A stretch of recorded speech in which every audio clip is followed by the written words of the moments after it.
Wah, malam-malam jam 12 nih. Ada tukang cilung coy. Waduh guys, ini kita beli cilung jam 12 malam ini. Mantap.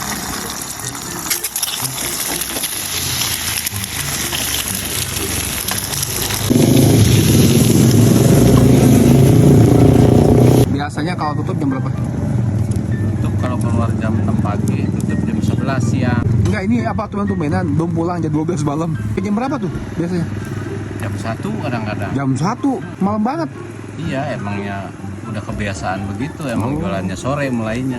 Ya amang kudu nyekelan. Wow, masih panas coy. Kayak abon coy, mantap. Bismillahirrahmanirrahim coba. Wah.